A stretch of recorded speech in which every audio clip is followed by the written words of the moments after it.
Eu parei no último parágrafo da página 33, onde o mestre diz o seguinte, que ele começa a fazer a revelação da vida.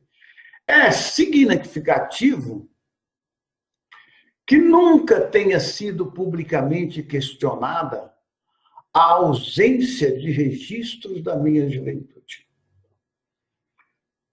Não tinha com quem a gente questionar. Para todo mundo que eu perguntava, escuta, e Jesus? Dos 12 anos até os 30 anos, quem foi esse cara? Onde ele estava? Eu obtive respostas, tudo assim, meias respostas. Ele estava lá nos essênios, se preparando para a sua iluminação. Outros falavam, ele estava lá no Egito, se preparando.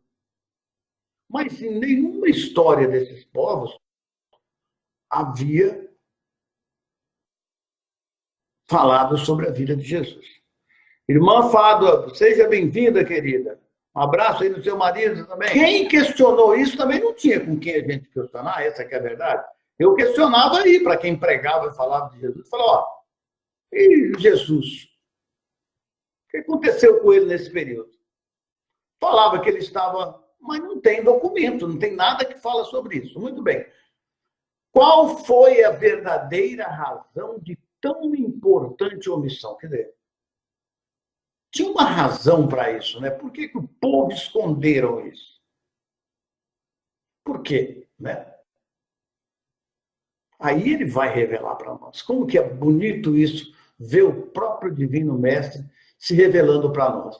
Aí ele fala, é igualmente significativo que, embora eu tenha passado 6 semanas no deserto, depois do meu batismo, quando ele foi batizado, né? E tenha saído daquela experiência como um mestre e curador, nenhum escritor tenha dado de escrever o que realmente aconteceu com ele lá no deserto naquele tempo. Que eu era tentado pelo demônio e que estava entre as bestas e que os anjos estavam comigo. Olha para você ver. Essa realmente é a resposta que eu vi dos pregadores, das pessoas que falam isso. Como? Como? Estava lá entre as bestas, entre os demônios. Vou ficar 42 dias no deserto? Loucura, né? É a verdade que nos era revelada. Agora ele vem para nos revelar a verdade. Como diz o mestre, essas cartas são a verdade. Aí ele, continuando ali, quando ele fala que estava entre as bestas dos demônios, né? E que os anjos estavam com ele, não há a menor indicação do que aconteceu no deserto que me permitiu voltar às cidades e aldeias proclamando que o reino de Deus está em vocês. E falar nas sinagogas com autoridade que os anciões judeus ficaram atônitos. Claro, porque quando ele saiu de lá, como mestre iluminado, ele adquiriu conhecimento que um ser humano até aquela data, e eu acredito que até hoje, não recebeu. Então, aquele cara que depois ele vai falar que não merecia o crédito de ninguém, de repente chega ali lá dentro do templo, falando com a maior autoridade do mundo. O que é isso? O que aconteceu com esse cara? Bateu a cabeça em algum lugar? Mas ninguém escreveu sobre isso, porque também não sabiam quem era Jesus, né? Aí, continuando, ele fala a verdade a respeito da minha condição humana. Por um acordo comum entre meus discípulos, fizeram um tratinho lá, né? Frimida para dar maior credibilidade à minha suposta divindade e ministério. O mundo sabia, as religiões pregam que Jesus é o único Filho de Deus. Filho do Divino Espírito Santo. que só ele também era Deus, que ele também é Deus, porque ele é o Filho de Deus, veio aqui para nos salvar. É isso que a gente tem. Quando, na verdade, ele vai aqui se revelar. A revelação é importantíssima para todos que estão conosco nessa sala e que para toda a humanidade um dia saber disso, né? A verdade a meu respeito da minha condição humana, por um acordo comum entre meus discípulos, foi suprimida para dar mais credibilidade à minha suposta divindade e ministério. Segundo os evangelhos, né? Os evangelhos que estão na Bíblia, eu era o único. E nós? Filho de quem? Aí pega, né? O único filho de Deus. Por que, então, frequentemente, eu me referia a mim mesmo como um filho do homem? Ele explica. Fiz estas afirmações especificamente para confrontar as crenças predominantes a respeito de minha divindade e para gravar na mente das pessoas que eu tinha a mesma origem física que elas, né?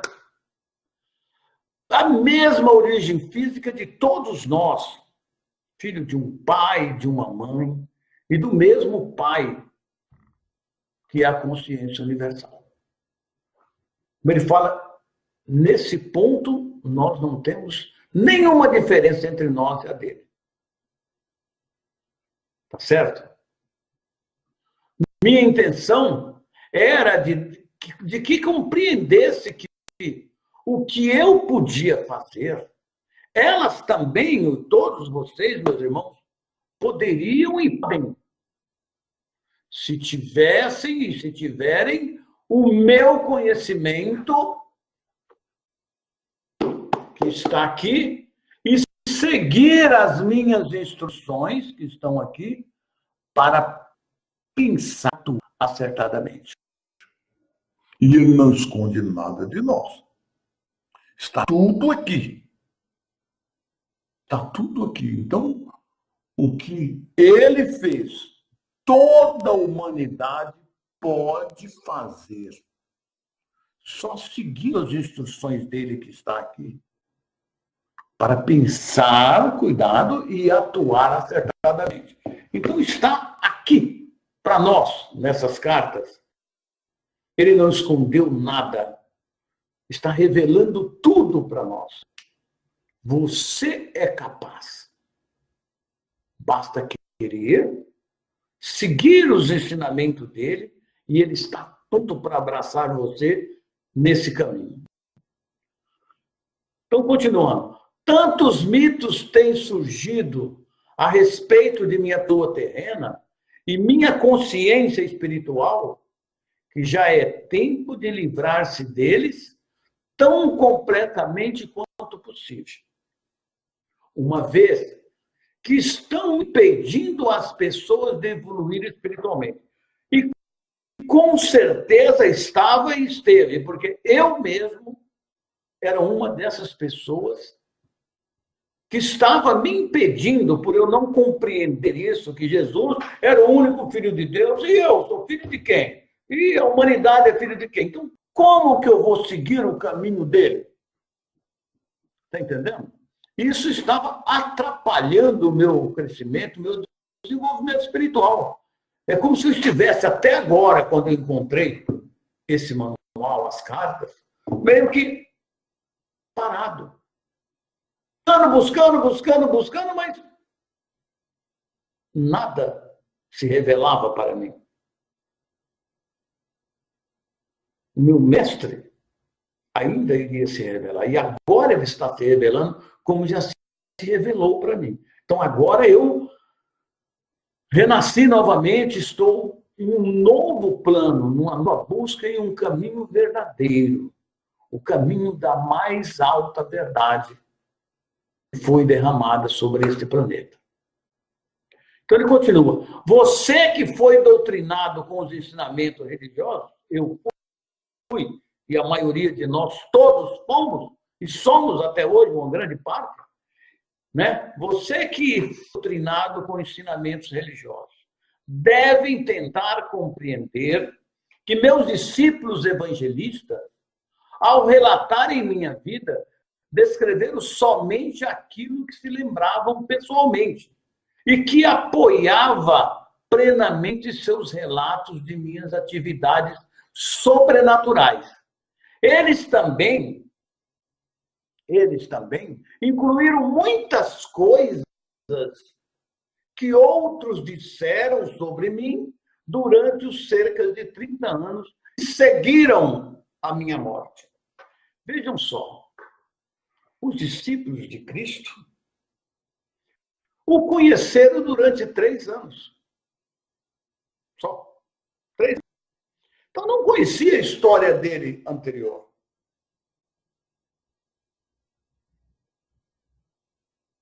Não conheciam. Aí passaram a conhecer, no período que se seguiu a morte de Cristo durante os 30 anos, né? Jesus foi isso, Jesus era aquilo, Jesus aquele outro. E a história que eles ouviram não era muito agradável. Esse cara que depois tornou o Cristo. Se nós colocarmos isso aqui, ninguém vai querer seguir esse cara. Porque eles não entenderam a iluminação de Jesus. Tanto é que o mestre fala que ele voltou agora, porque hoje a humanidade tem conhecimento suficiente para entender isso. Correto? Estão captando? Então, eles colocaram muitas coisas, adaptaram, também com medo da época. Se eles fossem falar isso tudo aí, ninguém ia seguir Jesus. Mesmo assim, todos eles foram mortos tragicamente. Não é isso? Então, vocês, na verdade, por nós não estarmos lá e não conhecer, não sei se você estava, né? Ficou falando com o Clemente no final de semana. Talvez ele estava lá, né? Estão voltando agora para entender as coisas. Muito bem. Então, eles tiveram de suprimir muita coisa. Naquela época, o entendimento da humanidade, a consciência da humanidade era bem pequitinha. E se o cara falasse demais, ó, manda esse cara embora, que já passou da hora dele sair daqui. Tá certo? Você vê somente aquilo que se lembra pessoalmente e que apoiava plenamente os relatos de minhas atividades sobrenaturais. Eles também incluíram muitas coisas que outros disseram sobre mim durante os cerca de 30 anos que seguiram a minha morte. Agora, depois de tamanho lapso de tempo e do inevitável embelezamento da verdade, né? Dá uma arrumadinha aqui. Como é possível que tenham escrito uma biografia fidedigna, né? Digna a meu respeito e de tudo o que realmente aconteceu? Como que isso podia? Não tem jeito. Ao explicar corretamente minhas percepções espirituais verdadeiras, as quais deram origem às minhas palavras e meus lábios. A gente acreditar em tudo que vê, até falar assim, pô, vocês estão viajando, né? Pô, ninguém questiona, ninguém fala nada, seguem igual cordeirinhos, ou aquilo ali, sem, pô, o que é isso? E aí? Então o mestre está falando para nós. Então ele fala, somente pessoa pode escrever deste ponto de vista sobre ele. E essa pessoa sou eu mesmo. Gente, o mestre poderia escrever sobre ele. Só ele viveu. E ele escreve sem pular nada, sem embelezar, fala a ver como ela é. Isso é que me encanta, tá? Isso é muito bom. Adriana e o Sérgio, depois Sérgio. Então, para nós, esse relato da parte dessa vida de Jesus é que nos dá mais credibilidade no Divino Mestre. É que nos faz crer mais nas verdades que ele fala. Somente uma pessoa pode escrever desse ponto de vista. E essa pessoa sou eu mesmo. Portanto, meus irmãos, estas cartas vão levar você à minha verdade de uma forma que nenhum espectador, escritor, evangelista, qualquer pessoa poderia fazê-lo. Ninguém. Não importando quanto eles pensavam que entendiam o meu pensamento. E ninguém entendeu. Tá certo? Por essa razão, mesmo assim, durante mais de 40 anos, a mente do meu canal tem sido sistematicamente purificada de todo o ensinamento ortodoxo e o sistema de comunicação entre nós, entre o mestre e ela, tem sido aperfeiçoado. Cada vez ele aperfeiçoa mais. Tá certo? Agora, se minhas verdades expressas nessas cartas diferir muito do que está no Novo Testamento, há de se duvidar ou rejeitá-las por essa razão? Eu não. Eu não duvido e nem as rejeito. Muito pelo contrário. Eu as aceito em meu coração como a maior verdade derramada sobre esse planeta. Tá certo? Portanto, estou descendo em consciência brevemente, tão perto quanto necessário do seu plano de consciência, que é a consciência terrena, que é a consciência humana, para descrever minha vida e meus ensinamentos de 2000 anos atrás. Isso é o que mais me encantou quando eu encontrei essas cartas. Isso sim. Ele veio para se revelar para nós e para falar as mais puras verdades da existência. Queridos irmãos, este conhecimento é o maior conhecimento derramado sobre esse planeta. Então, quanto mais você lê, mais você absorve. Continuando, aí ele vai falar agora do meu lugar na história. Olha que coisa linda. Meu lugar na história, o verdadeiro dele. Vai falar meu lugar na história nossa aí, né? Como é que foi? Em primeiro lugar, devo assinalar que minha vida e pessoa foi brevemente referenciada por Joséfo na história dos judeus, escrita para o governador e apresentada ao imperador romano. Esse é o lugar que contam dele na história, né, gente? Joséfo anotou sucinto que Jesus, que tentou derrubar a lei, a ordem e o governo dos romanos, foi castigado e crucificado. Essa é a história que tem dele, né? Lá da época dele. Porque o José escreveu ao governador para que ele pudesse enviar ao imperador romano. Quem foi esse cara aí que causou tanto alvoroço aí? Tá certo? Então, ele escreveu isso para o governador para enviar lá para o coisa. Muito bem. José anotou sucintamente que Jesus, que tentou derrubar a lei e a ordem e o governo romano, foi castigado e crucificado. Tem-se dito que Joséfo pode ter referido a algum outro Jesus, mas não é assim. Ele falou sobre ele mesmo, sobre o mestre mesmo. Eu mesmo, Jesus, que mais tarde me tornei o Cristo, que realizou os chamados milagres de cura e materialização, fui eu mesmo. Ele mesmo foi o rebelde, aquele cara que fez essa bagunça toda. Mas eu não era nenhum agitador. Não incitei deliberadamente as pessoas a desafiar os romanos e nem a desafiar a lei e a ordem. De jeito nenhum. Isso é isso. Eu fui um rebelde contra as tradições existentes, que eram as religiões.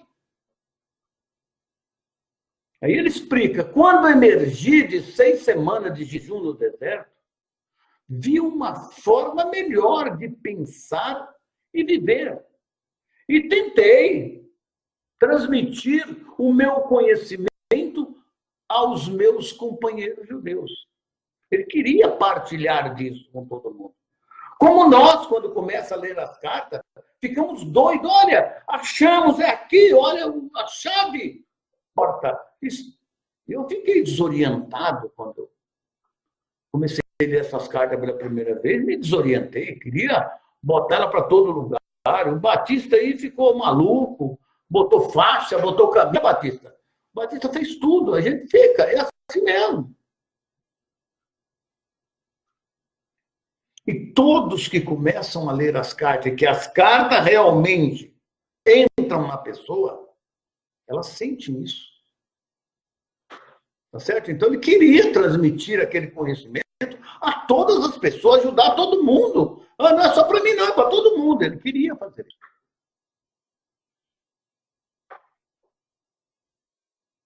Então, ele fala, tentei transmitir o meu conhecimento aos meus companheiros judeus com pouco sucesso. Mas pouquíssimo. Né? Ninguém entendeu nada do que Jesus tentou passar. É importante que você entenda que a pressão da opinião pública pesava sobre meus seguidores. E como pesava, tá certo? Enquanto eles realmente acreditavam que eu trazia uma mensagem aos judeus para salvar a alma e que eu era o Messias, o Filho de Deus, eles também eram do mundo, igualzinho a todos, né? Tentando relacionar-se com a melhor forma possível. Portanto, ainda que conhecessem meus sentimentos contrários às crenças dos judeus, eles não estavam felizes em dispensar o Velho Testamento por completo. Alguma coisa não ainda. Uma vez que este Velho Testamento tinha apoiado e unido os judeus durante toda a sua história. Então, não era fácil. No interesse de preservar o que eles consideravam valioso nos velhos decretos, suprimiram qualquer descrição a respeito de minha pessoa que eu era. Bom, vamos pular isso aqui, isso não vai fazer bem, vamos pular. Vamos aqui fazer uma história aqui para encaixar ele aqui, ficar bem, que aí o povo vai acreditar nele, né?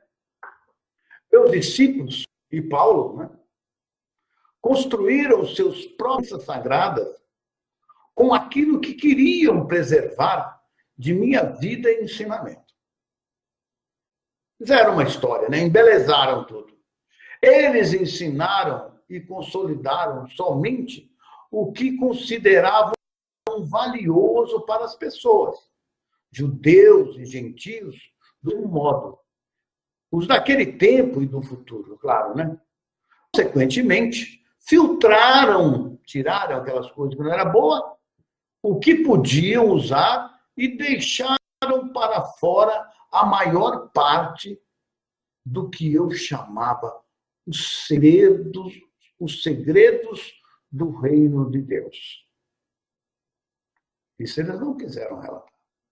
Pois eles nunca compreenderam. O reino de Deus está dentro de vocês? Pô, cara, não vamos falar isso aqui não, porque ninguém vai entrar nessa. É o que eles pensavam, né? Tá certo?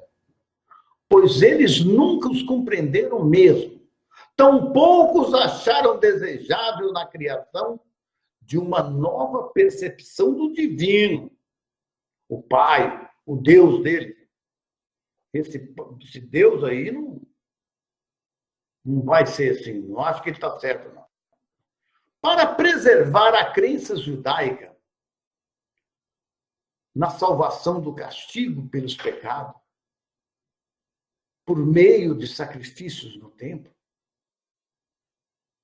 adotou-se a pessoa de Jesus como o supremo sacrifício que pagou pelos pecados dos homens através de sua crucificação. Esta crença, sim, essa servia a muitos propósitos naquele tempo. Opa, essa aí ninguém vai embarcar, todo mundo vai gostar. Então, eles colocaram isso. E isso deu à minha morte na cruz uma razão válida e heróica. Opa, esse cara é bom. Pagou para todo mundo, então agora nós estamos muito bem. É só falar que estamos do lado dele, que está tudo pago. Ela provava às pessoas que eu era o único filho, eu era o filho de Deus e que havia realizado uma missão específica até o fim da minha vida. Esta crença também provou ser de grande consolo para os judeus quando seu templo foi destruído pelos romanos e levou a muitas conversões. Muitas seitas de judeus e gentios também não acreditavam ainda após a morte.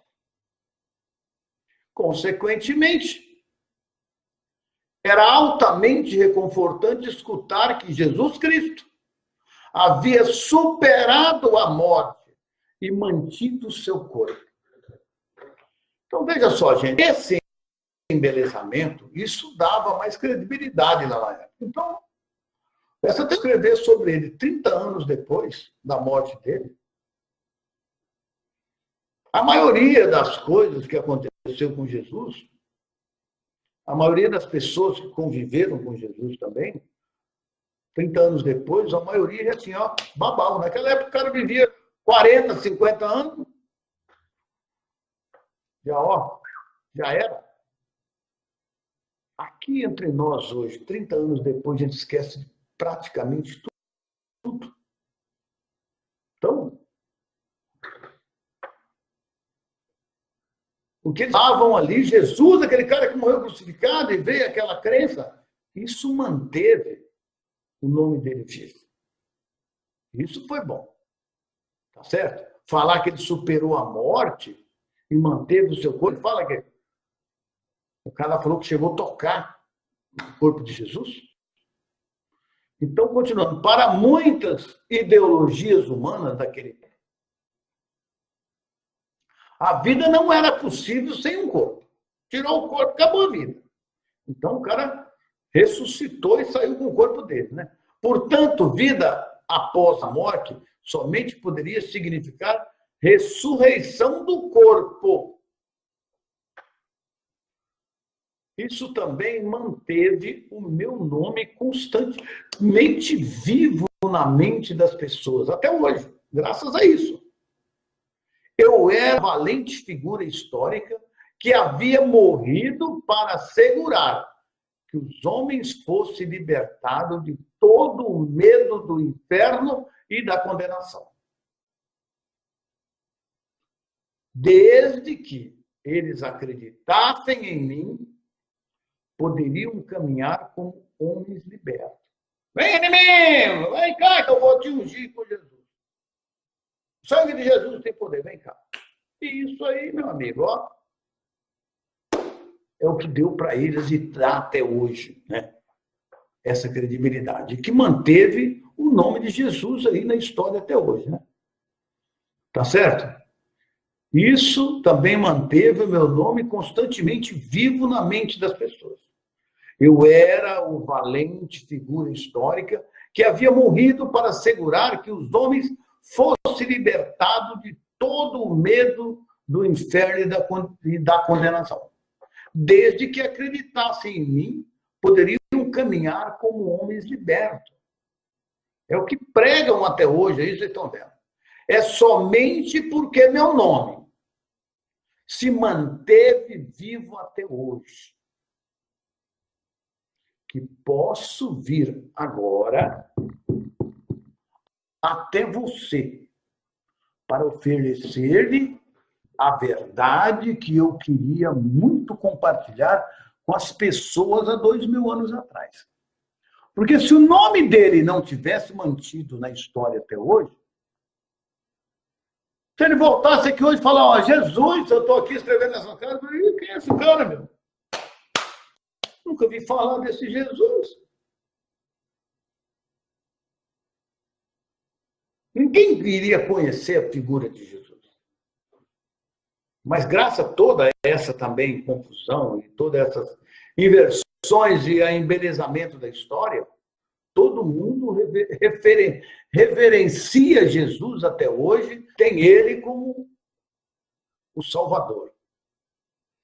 E somente por isso que ele voltou, senão não tinha razão para ele estar aqui hoje escrevendo essas cartas. Palavra do mestre, está aí, tá vendo? É somente porque meu nome se manteve vivo até hoje, tá? Que posso vir agora até você, oferecer-lhe a verdade que eu queria muito compartilhar com a pessoa lá de 2000 anos atrás. E agora ele vem compartilhar com você. Olha que coisa fantástica. Isso, gente, isso é maravilhoso. Bem, nós vamos entrar aí um pouquinho na vida de Jesus. Então ele fala, minha juventude e experiências no deserto. Então veja que ele está se revelando para nós, contando a verdade sobre ele, sem pular nada. Contando coisa que qualquer um outro também suprimia, tirava de fora. Não vou contar isso não, porque senão vai falar que eu também era muito doido, muito maluco, e o maluco não pode se iluminar. Na verdade, o objetivo de Jesus é mostrar para cada um de nós, todos nós somos humanos exatamente iguais a ele. E que se ele pôde atingir a iluminação, toda a humanidade, todos nós podemos. Isso que olha, me deu uma nova vida e uma nova maneira de viver. Falei, bom, é ele que está falando. E eu não tenho a menor dúvida de que é ele que está falando. Isso deu para mim a maior credibilidade que poderia ter dado a esse conhecimento. Como está todo mundo quietinho hoje, né? Ninguém está falando nada, eu vou continuar aqui. Alguém quer falar alguma coisa? Apesar de na história, né? Está todo mundo ouvindo a história, eu acho que ninguém tem dúvida sobre essa história. Muito bem. Minhas juventudes e experiências no deserto. Essa parte, quando eu vi, eu fiquei maravilhado. Ele diz, eu nasci na Palestina. Isso todos nós já vimos, né? Minha mãe estava convencida de que eu era o Messias. Esse cara é o Messias, é o que veio para salvar a humanidade. Realmente ela sabia, né? Ao contrário da crença popular, todo mundo acreditava, eu, uma criança senta. Qual que é a crença popular? Todo mundo acha que Jesus nasceu, era aquele santinho, o único filho de Deus, tal, a pessoa, era uma pessoa. Até ele fala, Eu não era uma criança de nada, muito doida. Ele era uma criança impossível de se controlar, né? Aí ele fala: aos 12 anos, levaram-me até o templo para ser entrevistado pelo sumo sacerdote, para que se determinasse se eu estava pronto para iniciar o treinamento religioso. Porque queriam que ele também fosse um sacerdote, né? De cara, ele foi rejeitado por ser demasiado teimoso. Era um moleque difícil. Amargamente decepcionada,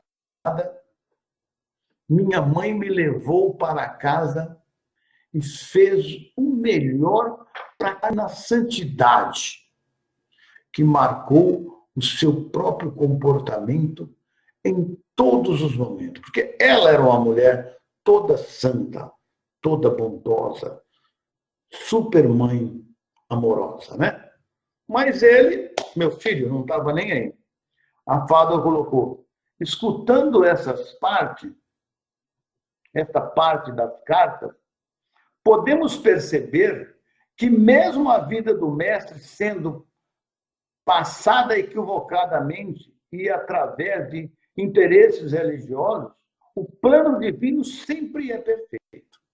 Como é, né, Fábio? Manteve aqui acesa a chama dele. Essas cartas fazem todo o sentido atualmente para pessoas que buscam a evolução espiritual e imediatamente reconhecemos o Cristo.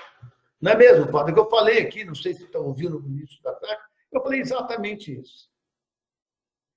Quando Cristo nos conta essa parte, eu me encantei, falei: caramba, agora eu encontrei a pepita de ouro que eu precisava, a peça do quebra-cabeça.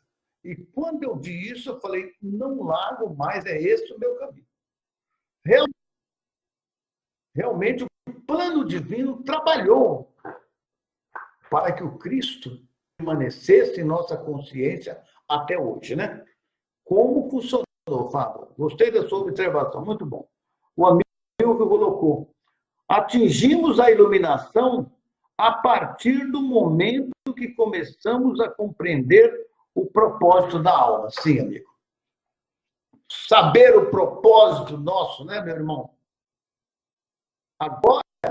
Agora, sabe, amigo, quando eu encontrei essas cartas, eu falei: agora eu vou seguir o caminho. Vou buscar a minha iluminação até o meu último suspiro. Não vou parar, nunca mais. E o mestre fala que tudo está aqui. E eu acredito nisso. Porque o que eu tenho melhorado, o que eu tenho crescido espiritualmente após essas cartas, ó, como foi maravilhoso. Leila Mendes, boa noite. Seja bem-vinda, amiga. Tá? Então, graças a essas cartas, graças a todo o embelezamento da história, o plano divino se realizou, o mestre voltou para nos conduzir, para nos revelar tudo aquilo que ele queria revelar quando ele esteve aqui em pessoas há 2000 anos atrás, né? Então, amargamente decepcionada, minha mãe me levou para casa e fez o melhor para criar-me na santidade, que marcou o seu próprio comportamento em todos os momentos da vida. Porque ela era isso, pessoal. Aquela era a tarefa impossível, já que eu era, acima de tudo, um individualista, de comportamento indisciplinado. Ele era assim: só eu e o resto. Não, peraí. Não, eu vou tocar minha vida do jeito que eu quero e pronto, e ninguém me pega no pé e não fica aí me tentando levar para essa religião, para aquela. Eu não quero saber disso, não. Eu vou seguir o meu caminho aqui, ó. E discutia com os irmãos, com a mãe, com todo mundo, e ó, abria o pé no mundo, saía de manhã e voltava de tarde.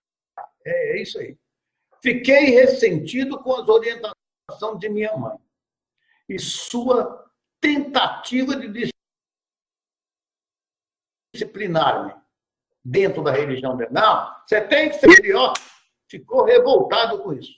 Como jovem, tornei-me um verdadeiro rebelde. Rejeitei a adesão incondicional de minha mãe à fé e tradição judaica. A mãe dele que seguia ali o caminho, falou, não, só fica para lá que eu não quero saber nada disso. Estou fora, como diz o nosso tempo. Estou fora disso. Quero saber nada disso. Tá? Preferindo o riso e as atitudes hipócritas. Ainda ficava gozando. Ih, vocês estão doidos. Estou nem aí para isso. Tá? E a mãe tentando, meu filho, o que é isso? Não, mãe, não vem com esse papo para mim, não, que isso não serve e tal. Eu escolhi misturar-me com todo tipo de gente das classes mais desfavoráveis. Bebendo, chapando o cabeção com ele, conhecendo prostituta, lógico, e me divertindo lá com elas. Aquilo que todo ser humano faz.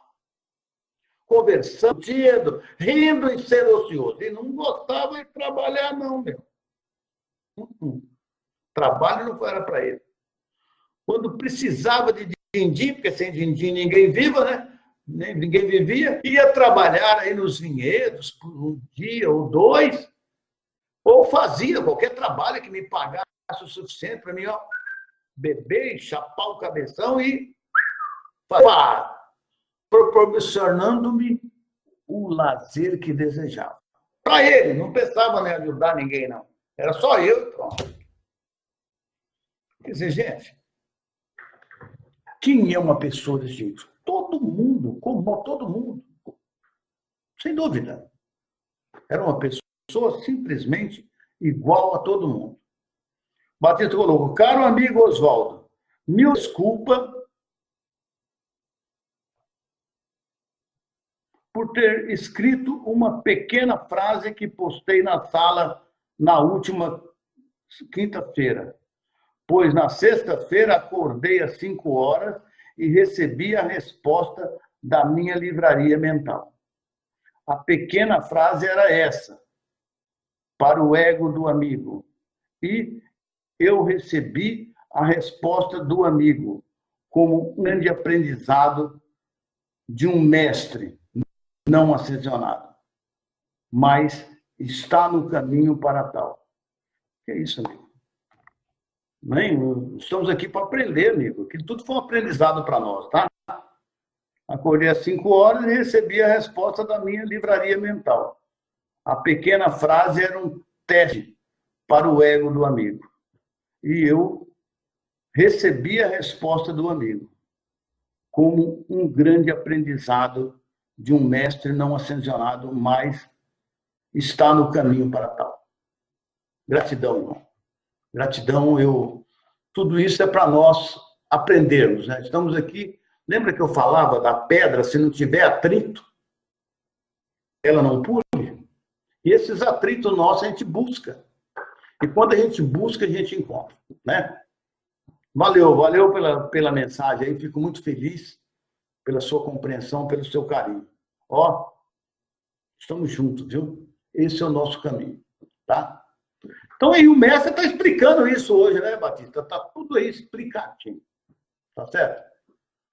Apesar de todos os meus defeitos como ser humano, como todo mundo tem, minhas atitudes descuidadas, indolentes, minha obstinação e determinação egocêntrica para pensar minhas próprias ideias sem me importar com o que os demais pudessem pensar a meu respeito, eu tinha uma profunda preocupação com as pessoas.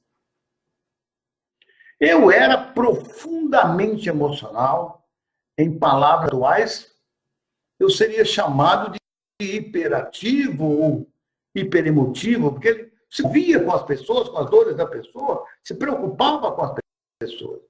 Tinha um coração caloroso, compassivo e empático. Sentia a dor das pessoas, né? Não gostava disso. A presença da doença, da aflição e da pobreza me comoviam profundamente. Era um acirrado defensor daquele que você chama de desamparados.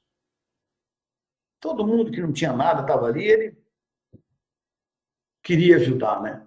Poderia-se dizer que eu era gente do povo.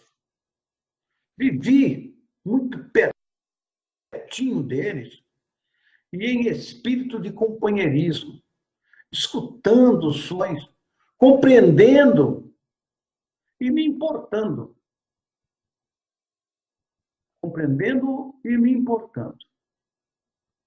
É importante entender minhas verdadeiras origens e minhas críticas na juventude, pois foram isso que me excitaram e empurraram e impulsionaram a finalmente ser o Cristo,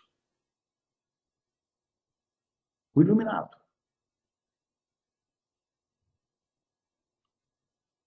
O que mais fortemente detestei e combati foi a miséria, a doença e a pobreza que via ao meu redor. Isso seu e tornei-me estridentemente e apaixonadamente zangado por ver as pessoas maltrapilhas, magras e famintas, doentes e aleijadas, sendo cruelmente intimidada pelos líderes judeus que a sobrecarregavam com leis e práticas sem sentidos, ameaçando-as com punição de um Jeová caso não obedecessem às leis. Declarei a todos os que poderiam escutar-me que aquelas pobres pessoas já suportavam o suficiente para também serem esmagadas por medidas sem sentidos e restritivas do prazer. Qual era a razão de viver se não nascemos para ser felizes? Verdade. Se nós não nascemos para ser felizes, qual a razão da nossa vida, gente? Não existe razão. Nós nascemos para ser felizes. Nós nascemos para serem alegres, vibrantes, encontrar a felicidade. Recusei-me a acreditar em um Deus justo, segundo as tradições judaicas. As advertências bíblicas, proféticas, sobre o julgamento, o cólera de Jeová contra as pessoas, me indignaram. Apesar de tudo, pessoas são pessoas, sendo que sua natureza humana as impulsiona a fazer. Nasceram pecadoras. Então, por que deveriam ser julgadas e condenadas a levar uma vida de sofrimento e pobreza por não terem cumprido os 10 anos? Qual era o sentido de tais afirmações? Vou ler aqui a mensagem da minha irmã, Márcia Clemente, né? Qual era a vantagem dele? Nós também começamos por caminhos errados, todos. E eu, então, Márcia, nem falo. Né? Dando cabeçadas e chegando em um ponto em que procuramos por algo que preencha nosso ser. Dando esse impulso, começamos a trilhar o caminho espiritual até estarmos aptos para conhecer as cartas que são o portal para a nova verdade, da nova e verdadeira vida. Oh, que maravilha, amiga. Gratidão ao amado mestre, gratidão mesmo. Muito bem. Então, as pessoas são como hoje. Nasceram para trilhar um caminho, para serem felizes, para errar e acertar. Tá certo? Só punição, Deus te castiga, Deus te castiga. Peraí, que Deus é? Para mim, essa crença judaica representava um Deus ilógico e cruel. E eu não queria nada com ele. Ó, esse aí, estou por fora. parecia para mim que se existia tal divindade, então o homem estava condenado à miséria eterna. Esse Deus aí não vai ajudar ninguém, nem que só quer saber de condenar. Eu tenho que fazer tudo. A simplicidade e liberdade que encontrei nas encostas da colina, nas planícies, nos lagos e nas montanhas, refrescaram meu espírito anterior e aquietaram minha cólera, que murmurava contra o Deus judeu. Assim, neguei-me a acreditar em qualquer palavra que os anciões judeus tentavam ensinar. Eu vou parar exatamente nessa parte, que é quando ele vai entrar naquela parte dele, quando ele buscou o caminho dele, a iluminação. Tá certo, meus queridos irmãos? Então, vamos estar aí nessa parte.